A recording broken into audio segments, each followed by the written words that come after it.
Muy buenas tardes, con el gusto de saludarlos nuevamente a nombre de la doctora Patricia Galeana, directora general de este instituto. Les damos la más cordial bienvenida a esta sesión. El día de hoy tenemos el gusto de tener con nosotros al doctor Francisco José Paoli Bolio. Él es licenciado en Derecho por la Universidad Nacional, maestro en Sociología por la Universidad de Nueva York y doctor en Ciencias Sociales por la Universidad Iberoamericana. Es investigador del Instituto de Investigaciones Jurídicas de la Universidad Nacional y forma parte del Sistema Nacional de Investigadores. Seguramente ustedes lo han visto en las pantallas del Canal 11 en el programa semanal Primer Plano. En la actualidad, el doctor Paoli Bolio es profesor de Teoría del Estado en el posgrado de Derecho de la UNAM y de la asignatura El Estado en la Globalidad del doctorado en Derecho por la Universidad Anáhuac Mayab en Mérida, Yucatán. Entre sus diversas publicaciones citaremos solamente tres: La Constitución de Cádiz en Iberoamérica, la coordinación de la obra Partidos Políticos y Sistemas de Partidos, Experiencias Comparadas del 2016 y La Guerra de Castas en Yucatán del año pasado, editada el año pasado. Esta tarde el doctor Paoli Bolio nos hablará de Manuel Crescencio Rejón.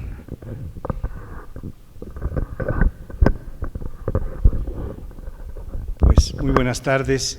Es un gusto volver a estar siempre aquí con todo este público interesado en la historia que acude al Instituto de Investigaciones Históricas de las Revoluciones en México, una vez más, para conversar sobre un personaje de mi tierra, don Manuel Crescencio Rejón, que en realidad se llamaba García Rejón, pero él se quitó el García por alguna razón que yo no sé. Y también se quitó la C. Ya ven ustedes que Crescencio se escribe normalmente con SC, Crescencio, pero él se quitó la C y nada más escribía su nombre como Crescencio con S. No sé a qué se debía estas razones de humildad o de acortamiento de las dificultades para escribir su nombre. Es un hombre verdaderamente excepcional, don Crescencio Rejón. Yo diría, para empezar, y casi revelando mi inclinación yucateca muy frecuente, aunque hace 45 años que vivo en la Ciudad de México, que Crescencio Rejón, pero he trabajado un poco la historia política, jurídica de mi tierra. Como les decían ahora, recientemente he publicado un par de libros sobre la Guerra de Castas. Uno se llama así, La Guerra de Castas, es un estudio histórico, es el más reciente, y otro se llama Las Guerras de Justo, en donde hablo de la Guerra de Castas, pero en forma novelada, articulando la novela con un personaje, con una biografía de un personaje también fundamental, que es Justo Sierra O'Reilly, padre del famoso Justo Sierra en México. En México es famoso don Justo Sierra Méndez, que fue el último ministro de Instrucción Pública y Bellas Artes del Porfiriato, pero que trascendió el Porfiriato y siguió desarrollando sus tareas. Don Justo Sierra Méndez en 1910 crea la universidad para la que yo trabajo hace un buen número de años, la UNAM. Es hijo de don Justo Sierra O'Reilly, que es sobre quien hago la novela de la Guerra de Castas. Bueno, pues uno de estos personajes muy importantes en la historia de las instituciones jurídicas y políticas en el estado de Yucatán y en la República Mexicana es don Crescencio García Rejón, que quedó en Crescencio Rejón porque él mismo decidió llamarse así. Y debo decir que es el mayor jurista que ha producido Yucatán para la República y que tiene la mayor responsabilidad, a mi juicio, de lo que he estudiado, del sistema constitucional del Estado de Yucatán y también en gran parte del sistema constitucional mexicano, porque fue constituyente desde 1821, cuando este constituyente fue disuelto por Iturbide. y él encarcelado. Después pasó a ser constituyente una vez que fusilaron a Iturbide en 1823 y contribuyó como constituyente a producir la primera constitución federal liberal que tuvimos en nuestro país y que nos convirtió en república, porque veníamos de una monarquía. La de Iturbide todavía fue una continuidad, una especie de continuidad con la colonia, en donde la forma de gobierno fue monárquica. Era el emperador Agustín I de Iturbide, que duró 10 meses y pico, ni siquiera 11 meses tardó en el cargo. Fue una monarquía muy efímera, la de don Agustín I. Pero ya la Constitución de 24, en la que don Crescencio Rejón contribuye, como vamos a ver con un poco más de detalle en algunos aspectos, ya es una constitución que declara a México una república representativa, democrática y federal. Esta es una de sus caracterizaciones que están establecidas en la Constitución misma.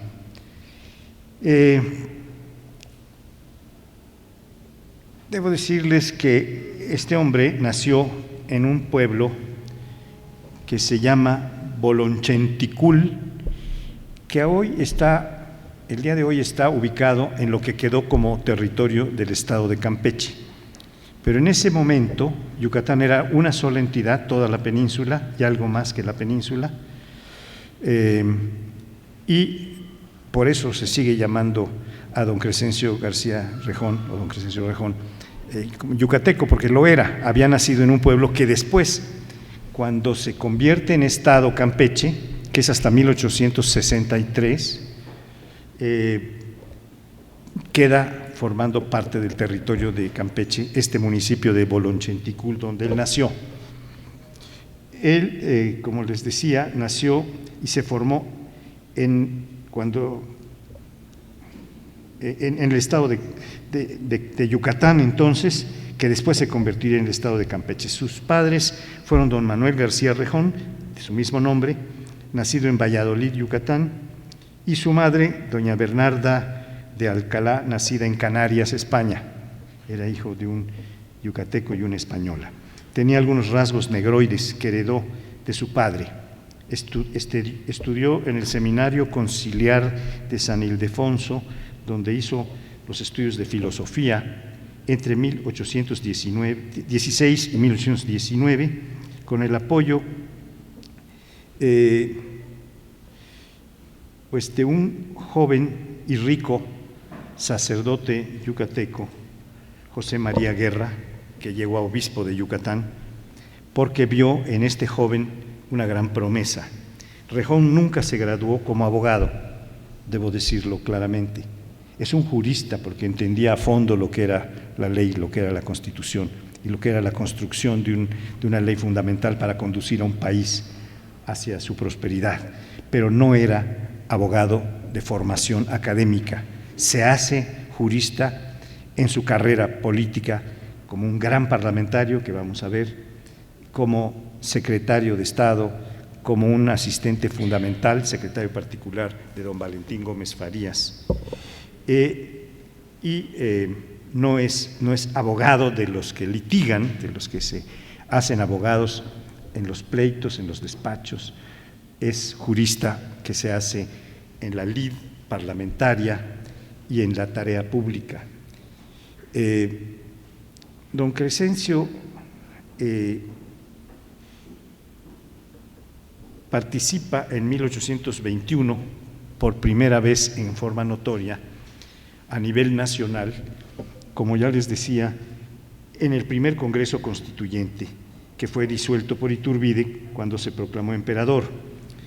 De este cuerpo legislativo tuvo como compañero a otro de los grandes juristas que tampoco fueron abogados de origen, que fue Lorenzo de Zavala, que en realidad se graduó en la cárcel de San Juan de Ulúa, donde estuvo casi 5 años detenido, Lorenzo de Zavala, junto con otros luchadores por la independencia de México, y allí, en la cárcel de San Juan de Ulúa, estudió la carrera de medicina.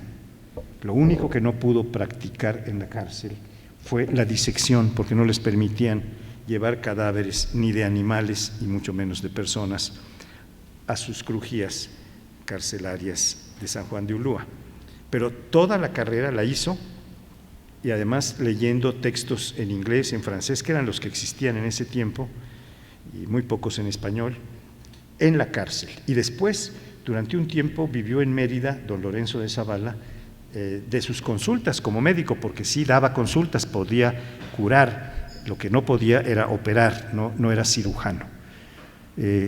Entonces, ni don Crescencio Rejón ni don Lorenzo de Zavala, que son los grandes constitucionalistas, de los grandes diputados constituyentes de 1821 y 23, fueron abogados, sino que se hicieron juristas en esta brega que ya les describía.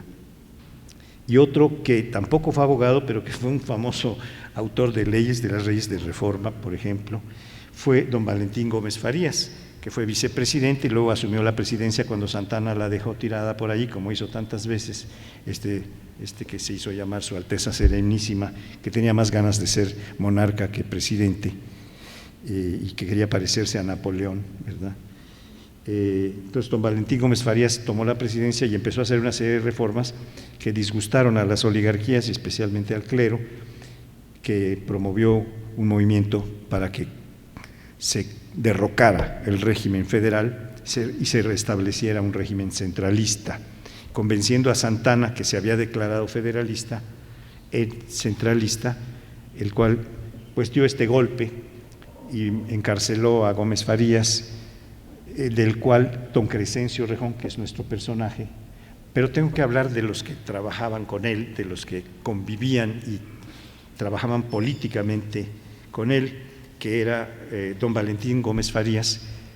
Cuando fue presidente, cuando fue vicepresidente y cuando fue presidente, tuvo como un ayudante principal, su secretario particular incluso, a don Crescencio Rejón. De tal manera que don Crescencio estaba conectado con este grupo que era conocido y llamado de los liberales puros, los más radicales en cuanto a su perspectiva y su ideología liberal.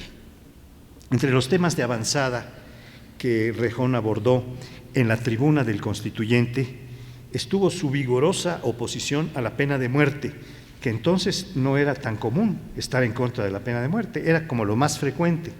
Pero los liberales más radicales consideraban que la pena de muerte era una pena inhumana, que cuando incluso se podía llegar a descubrir que una persona que había sido condenada por algún delito que no había cometido, pero surgía una prueba de esas que los abogados llamamos superveniente, que mostraba que aquella persona era inocente, si ya lo habían fusilado, ya lo habían matado de alguna manera, pues aquella prueba de su inocencia podía ser inútil. En cambio, si estaba encarcelado, aunque fuera de por vida, si surgía una causal que lo exoneraba de responsabilidad, podía salir libre y con una disculpa, como sea, usted, perdone señor, no era usted culpable, ¿no? Pero, bien, la pena de muerte es algo terrible, algo que no puede echarse para atrás, y don Crescencio abordó esto en tribuna con gran fogosidad, con gran pasión, por ser contraria a la humanidad, decía, y a todo el sistema liberal, argumentaba don Crescencio, según sus términos. También se destacó como defensor de la población indígena, también cosa rara en ese tiempo, en compañía de otros diputados, pues propuso que la tierra de Yucatán se devolviera en alguna medida a sus legítimos dueños originales, los pueblos indígenas, y que se abolieran las mitas, mandamientos, repartimientos y otros servicios personales que prestaban los indios, con objeto de que se quedaran al nivel de los demás ciudadanos, de que quedaran como los demás ciudadanos, decía, y los indígenas no fueran tratados en esta forma discriminatoria en la que se les trataba. Esto, planteado en 1821, era una verdadera posición de avanzada, que por supuesto despertaba grandes emociones contrarias. Cuando este constituyente es disuelto por Iturbide, nuestro personaje exclamó, se lo cito textualmente: esto no se puede tolerar, porque al mismo tiempo que hace ofensa a la nación, que ha sido la que nos ha nombrado y a la que debemos el carácter de que estamos revestidos, manifiesta mucha adulación en el que ha hablado así. 700,000 almas que componen la provincia de Yucatán han depositado en mí su confianza, con sus sudores me alimentan para representar sus derechos. Las demás provincias lo han hecho y hacen lo mismo con sus diputados. Era una protesta por esta disolución.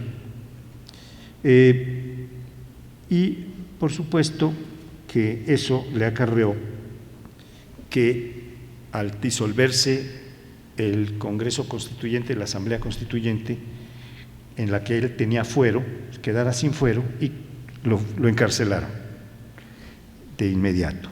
Fue encarcelado e incomunicado en el Palacio de la Inquisición, no solamente puesto preso, sino que lo pusieron con estas penas más graves que se ponían a los que consideraban traidores a la patria, o en este caso a la patria de Iturbide, porque no era la patria de todos los mexicanos.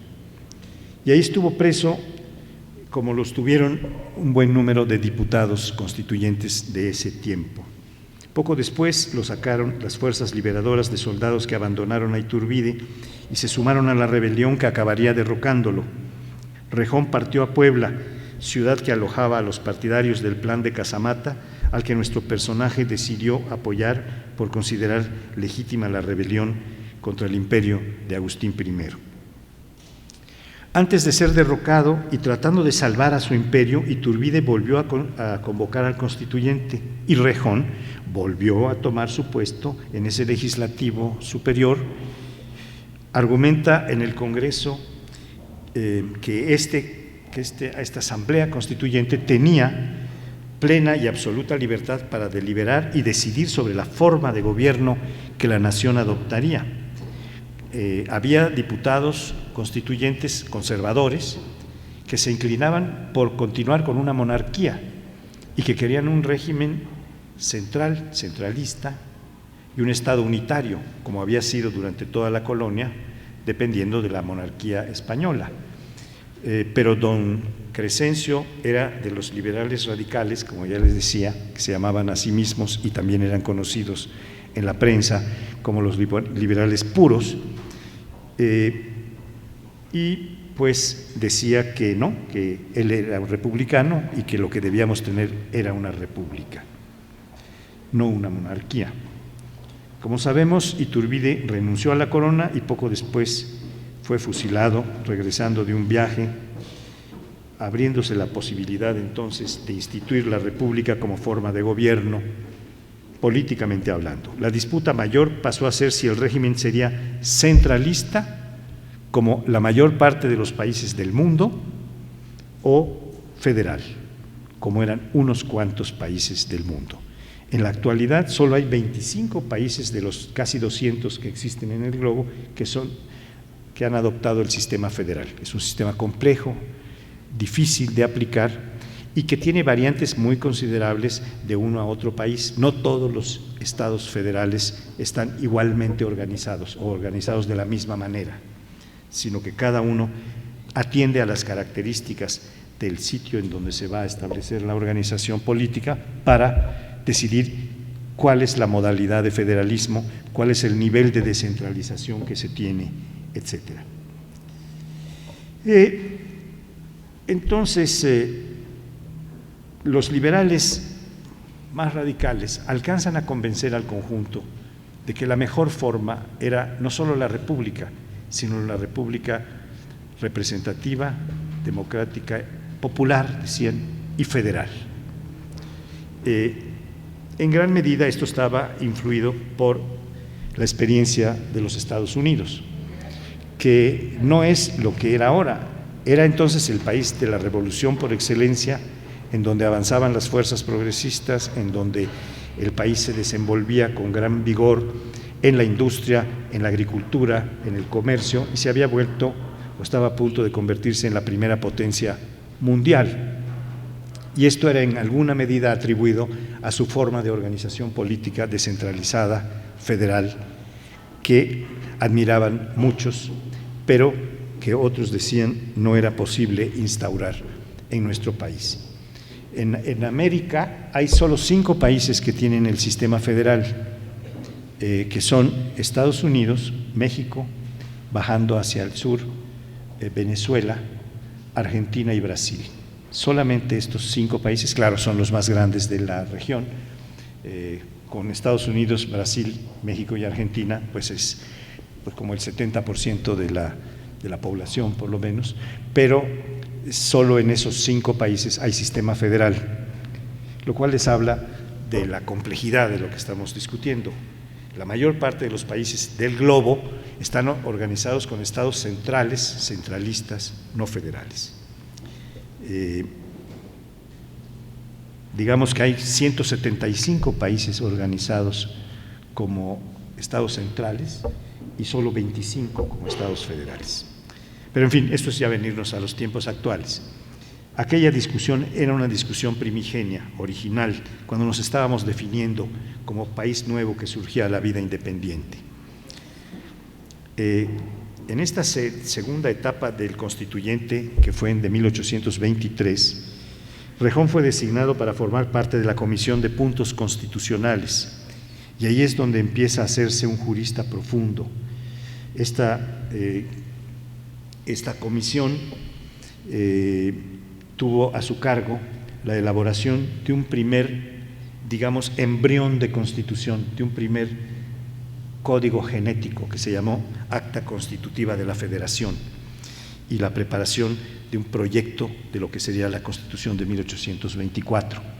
Esta comisión la presidía nada menos que don Miguel Ramos Arizpe, a quien se conoce como el padre del federalismo, y tuvo un gran apoyo en don Crescencio Rejón para impulsar estas ideas en el pleno del constituyente después, y don Crescencio tuvo oportunidad de aprender los fundamentos, porque Ramos Arizpe era un sacerdote, pero un sacerdote liberal, como lo fueron Hidalgo, Morelos y otros, que fueron los que llevaron algunas de las causas liberales más a fondo. Ramos Arizpe además era un abogado, un formidable abogado, que había tenido un entrenamiento muy amplio como tal, como abogado. Fue abogado del Obispado de Monterrey, del Reino de Nuevo León, cuando todavía éramos Nueva España, y fue uno de los más brillantes diputados constituyentes de las Cortes de Cádiz en 1812, donde también bueno, no me meto en esta historia de 1812, pero don Miguel Ramos Arizpe es un gran personaje que había padecido como Crescencio Rejón cárcel de casi 5 años en un convento donde lo encerraron, pero lo encerraron en una crujía que era crujía carcelaria y crujía que usaban los monjes, pero no podía salir, estaba preso porque Fernando VII, que había recuperado el trono y la monarquía absoluta, no solo desechó la Constitución de Cádiz, que tenía una serie de cosas liberales que no quería aceptar, sino que metió a la cárcel a los constituyentes que pudo, entre ellos don Miguel Ramos Arizpe, quien siguió trabajando, estudiando, etc. Ramos Arizpe en gran medida fue uno de los maestros mayores para lo que se refiere como un constitucionalista, un jurista, a don Crescencio Rejón. Rejón captó a profundidad el espíritu del federalismo que este personaje había llevado a la Constitución de Cádiz y que estaba intentando plantear en la Constitución mexicana primera que tuvimos oficialmente de 1824. Una de las normas que Rejón diseñó y que es uno de los puntales de nuestro sistema jurídico es el que se redactó como garantía individual en el artículo 152 de esa Constitución con la siguiente redacción. Se las voy a leer textualmente. Ninguna autoridad podrá librar orden para el registro de las casas, papeles y efectos de los habitantes de la República, si no es de los casos expresamente dispuestos por la necesidad de un poder judicial independiente. Esto era un artículo que ya se había planteado en términos muy parecidos en la Constitución de Cádiz de 1812 y antes en la Constitución de Filadelfia de los Estados Unidos. La idea que está aquí de que no se puede violentar el domicilio de nadie, ¿verdad? La invasión de la privacidad y de del domicilio de las personas es algo que don Crescencio defendió intensamente. Aunque la Constitución que se puso en vigor en 1824 prescribió el federalismo, la verdad es que no se arraigó, al menos entre las masas, entre muchos que seguían siendo pues tercamente conservadores, algunos de ellos incluso monárquicos como preferencia, y durante un tiempo, sobre todo cuando llegó este tiempo en que Santa Anna abandona la presidencia, la asume el vicepresidente Gómez Faría, que sí era un liberal bastante más radical, que pone en riesgo intereses de las oligarquías terratenientes y del clero, y estos deciden fomentar un movimiento para acabar con el sistema federal y restablecer un sistema central. Y esto pues duró 12 años formalmente hablando, pero la verdad es que ya para 1835, viniendo de 24 a 35, 11 años después, ya habían decretado la desaparición de la Constitución Federal. Y Santa Anna, que había sido originalmente federalista, se convierte o lo convierten o lo convencen de que el mejor sistema es centralista y convoca un nuevo Congreso apoyado por los conservadores que sacan una Constitución centralista en 1836, 12 años después de haber hecho la federal. Rejón fue junto con Quintana Roo, don Andrés Quintana Roo, y con Zavala, son otros dos yucatecos que me son muy caros, en sentido italiano, no norteamericano, como caro amico, no como los precios de los bienes, que son muy caros. Fue un gran promotor y muy apasionado del sistema federal y aportó varios elementos para su construcción. El impulso de la representación yucateca en el constituyente reponía a la historia y a los intereses claramente expresados por la península, por la provincia de Yucatán, desde que se declaró independiente de España y se sumó a la nación mexicana con la condición de que le respetaran sus decisiones autónomas en el gobierno civil, lo que correspondió a lo que la Constitución Federal de 24 definió como el gobierno y la administración interior de los estados que se federaron.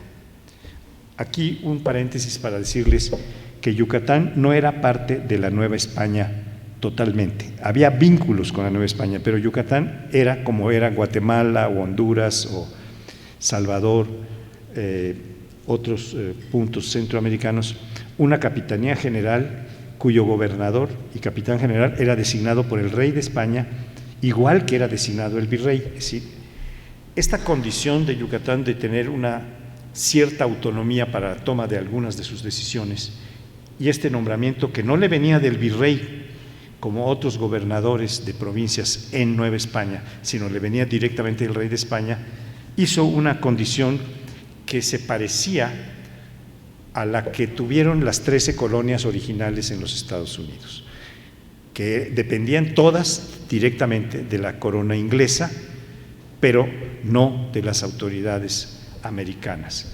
Aquí Yucatán no dependía del virreinato, no era parte de la Nueva España, era una capitanía general aparte, como les digo, equivalente a la de Guatemala u otras, y la mayor parte de las provincias que eran dominios españoles en América no estaba organizada en virreinatos. Originalmente, durante el primer siglo, hubo solo 2 virreinatos, el de Nueva España, que era el mayor, y el de Perú. De ellos dos salían las mayores riquezas, en oro y plata y otros bienes, hacia Europa, particularmente hacia España. Después se fueron formando otros dos virreinatos en los siglos posteriores. Yucatán nunca fue parte de un virreinato, y cuando en 1821 se declara la independencia de México, Yucatán, enterado de esto, realiza una reunión a cabildo abierto en la ciudad de Mérida, que desde entonces es la capital de Yucatán, y decide con las autoridades que se reúnen, no solo del cabildo, sino el gobernador español, que era ya muy proindependentista, se reúne junto con las autoridades civiles, militares y religiosas, el obispo, y declaran la independencia de Yucatán como primer acuerdo, y el segundo acuerdo es unirse a la nación mexicana con esta condición que algunos consideran federal, o consideran que tenían esas 13 colonias que en Estados Unidos se convirtieron en estados y después, primero se confederaron y después se federaron, ¿sí? Una unión más próxima, más cercana, ¿no? Este paréntesis pues lo terminamos allí, y le diría que Yucatán tiene toda esta tradición autonómica que cuando Santana decide regresar al centralismo dice, no, pero yo no vine aquí con esta condición, yo vine aquí con una condición como la que me dio la Constitución Federal de 1824. Si tú estás decidiendo que este régimen se vuelva centralista, yo me separo. Entonces, se dan varias separaciones y varios conflictos que ahora no entraré a considerar, porque Yucatán se volvió una república independiente. Esta broma que se hace constantemente de la hermana república de Yucatán tiene su fundamento en la realidad. Fue varias veces declarada república independiente, de hecho, y de derecho, porque hizo su propia constitución, etcétera, en la cual, participó muy activamente don Crescencio Rejón. Pero él no era independentista, él más bien creía que había que continuar. Había un grupo grande de yucatecos que quería separarse y mantenerse como una república independiente, como lo hicieron otras que ya mencionaba, y había otros que querían más bien quedar vinculados y trabajar para México, para la República Mexicana. Finalmente, solo hasta después de una primera etapa muy sangrienta de la guerra de castas que trato en otras obras, Yucatán queda ya plenamente integrada, pero con un fuerte regionalismo que tiene varias explicaciones. Los mayas habían desarrollado una cultura muy importante, en algunos aspectos incluso superior a las de los náhuatls que habitaban el Valle de México y el centro de México.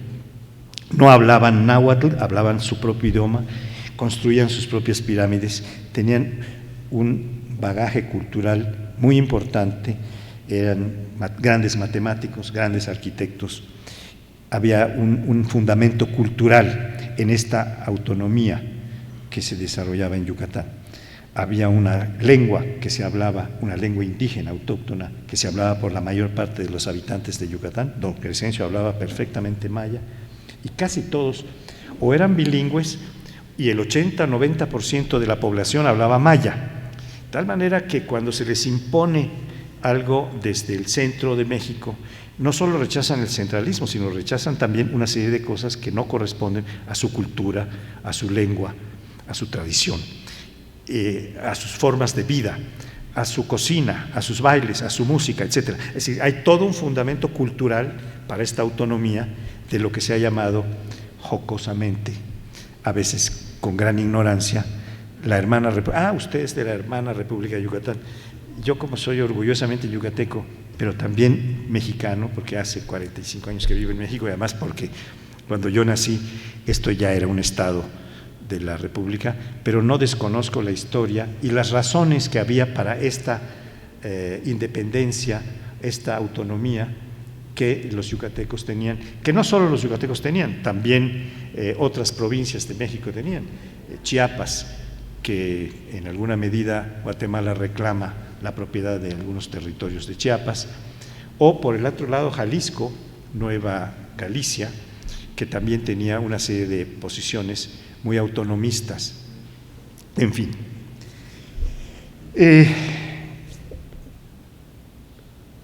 Es importante relevar la razón profunda que tuvo estos tres juristas que les mencionaba, que son don Andrés Quintana Roo, don Lorenzo de Zavala y don Crescencio Rejón, en la formación del régimen federal. Y me gustaría leerles un párrafo un tanto largo de un gran historiador y sociólogo yucateco que trabajó un buen número de años aquí en el Colegio de México y que hizo una obra sobre don Crescencio Rejón, una obra preciosa, un poco voluminosa, donde contaba la vida, milagros, aventuras de don Crescencio Rejón, que por otra parte la tenía muy interesante y graciosa en varios de sus lances. Dice este sociólogo y jurista, don Carlos Echanove Trujillo, que tiene nombre en estos puentes que van hasta Santa Fe ahora, dice lo siguiente: don Crescencio era federalista, ante todo porque Yucatán durante toda la época colonial constituyó una provincia en gran parte independiente del virreinato, especialmente en cuanto al ramo militar, ya que su gobernador, que también llevaba el título de capitán general, no reconocía sumisión alguna en lo militar al virrey, sino que respondía directamente de sus actos ante el rey. Y Zavala, por ejemplo, hablando del federalismo yucateco, decía que aquella provincia quizá era entre todas la del círculo federal, la que tenga más razones para que esa independencia proclamada en este orden de cosas, si se examinan sus diferentes relaciones, circunstancias y costumbres. Como por otra parte, sigue diciendo don Carlos Echanove Trujillo, sonaban aquellos políticos con una patria grande y fuerte, para lo cual era indispensable la unión con el antiguo virreino. La única forma de conciliar ambos extremos era la federación, es decir, un Yucatán libre y soberano en medio de una nación inmensa, que es como se habían concebido también los federalistas norteamericanos, de los cuales tenían una gran admiración todos estos personajes. En fin, entre 1824 y 1827, don Crescencio Rejón continuó su actividad fundamentalmente en el periodismo y en la preparación de folletos en los que debatía y difundía las ideas políticas que fue profundizando.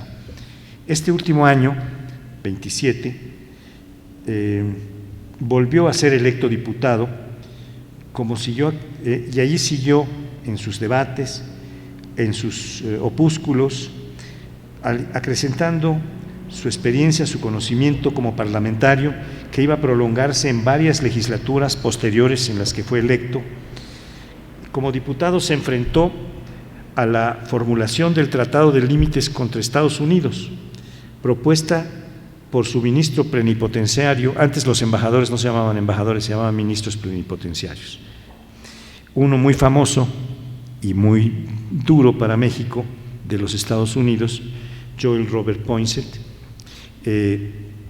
traía una propuesta para modificar los límites entre México y los Estados Unidos para avanzar terreno de los Estados Unidos sobre México, a los cuales Rejón pues se opuso y consideraba que los términos del tratado que proponía Poinsett eran lesivos a México, porque no respetaba los términos del tratado que estaba vigente, que se llamaba Onís-Adams, porque lo firmaron el ministro Onís y el ministro Adams de Estados Unidos, y fue firmado en Madrid entre México y Washington.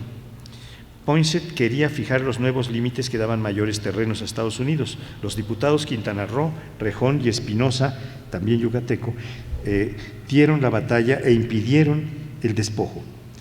Hacia diciembre de ese año se levantó el coronel Montaño en Otumba, planteando que se prohibieran las reuniones secretas como las que tenían lugar en las logias masónicas, la expulsión de Poinsett, así como la revocación de todo el gabinete del gobierno nacional. En 1829, 2 años más tarde, nuestro personaje fue electo senador por Yucatán. Apoyó ese mismo año la candidatura del general Vicente Guerrero a la presidencia de la República. Guerrero era otro de estos liberales puros, que fue uno de los consumadores de la independencia en 1821. En Campeche se preparaba el primer golpe centralista, se iniciaba de la península de Yucatán. Se iniciaba, porque también en Yucatán había centralistas, no eran puros federalistas. Aquí no hay nada que fuera monolítico, totalmente igual. Entonces, en Campeche empezó a gestarse un movimiento pro-centralista. Y este movimiento centralista fue apoyado por el general Anastasio Bustamante, que era el vicepresidente de la República. Ante ese golpe, Rejón promovió grupos armados en diversas regiones, pero muy particularmente en los barrios de Mérida, para apoyar al presidente Guerrero y al federalismo, pero fracasó y otra vez fue encarcelado. Desde diversas publicaciones combatió a los conservadores. Durante años, como 1830, 1831, continúa su lucha y al ser liberado otra vez de la prisión, parte a los Estados Unidos durante un tiempo. Regresa en 1834, cuando Santana vuelve a asumir la presidencia para ordenar la persecución de Rejón, que vivió a salto de mata desde entonces. En 1838 surgió en Campeche el movimiento federalista que Rejón apoya y tiene éxito en la región del sureste, pero no así en todo el país. En México no. Yucatán, que entonces era un estado que comprendía toda la península, se separa entonces de México, planteando que haría su reintegración a México cuando se restableciera el régimen federal. Con el triunfo de los federalistas yucatecos, Rejón es llamado para encabezar la promoción de una nueva constitución, reformada la yucateca de 1825, que estaba muy inspirada en Cádiz y en algunas ideas liberales que estaban en la Constitución de Estados Unidos. Allí, en ese año, se prepara un proyecto de constitución que después de tres meses de discusión y de algunas modificaciones queda aprobado. Y este documento constitucional, que fue la Constitución de Yucatán de 1841, es una constitución emblemática que plantea muchas cosas que no tenía la Constitución Nacional y que van a influir en esta para que una siguiente Constitución Federal de 1857, la más pura constitución liberal del siglo XIX, esta constitución yucateca tuviera una gran influencia, en parte debida a la tarea que se había echado a cuestas don Crescencio Rejón. Esta constitución de 1841, que es en gran medida formulada por la pluma, los debates, las argumentaciones de don Crescencio Rejón, tiene un gran impacto en el sistema constitucional de México. Me basta ahora con decir que se incorporan un buen número de garantías para las personas.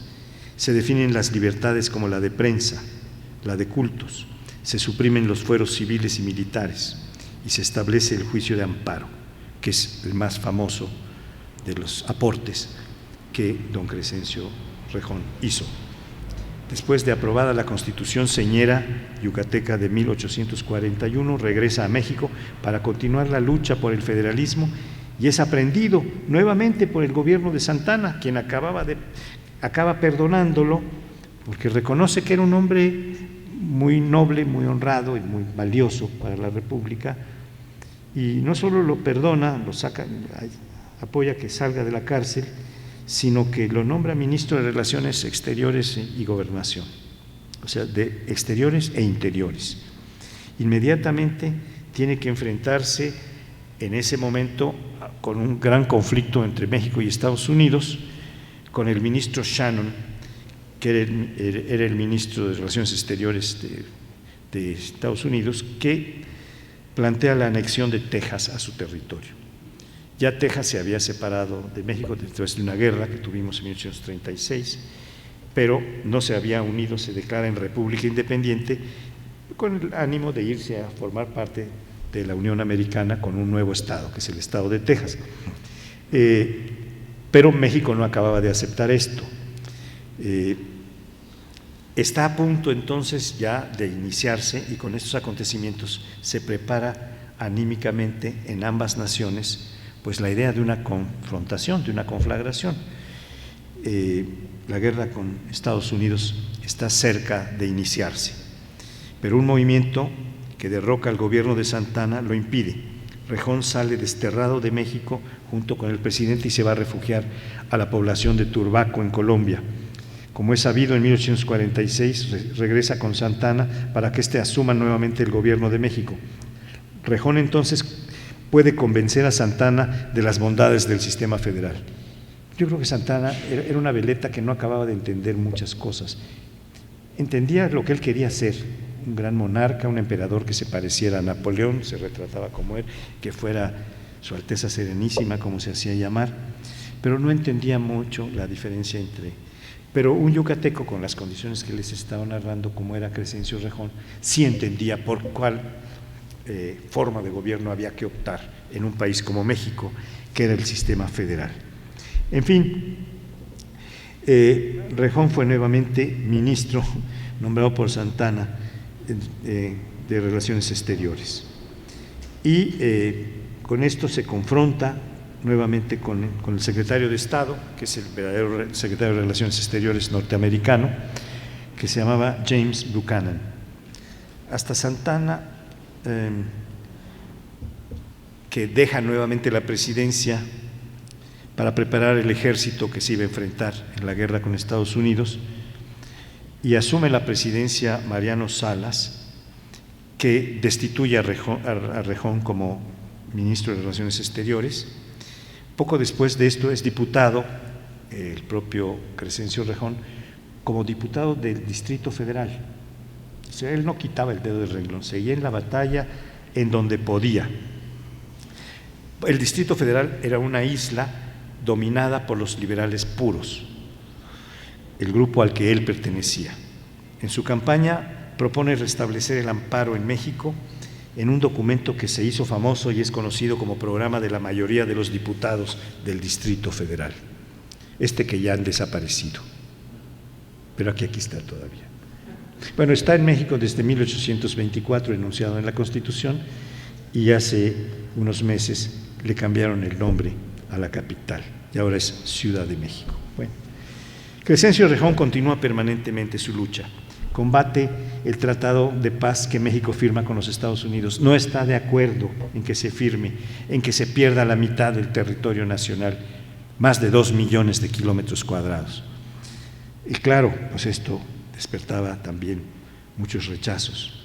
Luego sigue desempeñado en distintas luchas hasta el fin de sus días, en 1849, un año después de la firma del Tratado Guadalupe Hidalgo, en donde se acepta la cesión de 4 entidades mexicanas para integrarse a los Estados Unidos, y que comportan poco más de 2 millones de kilómetros cuadrados, un poco más de la mitad del territorio. Era de 4 y pico millones de kilómetros cuadrados y quedamos en 2, como es hasta ahora.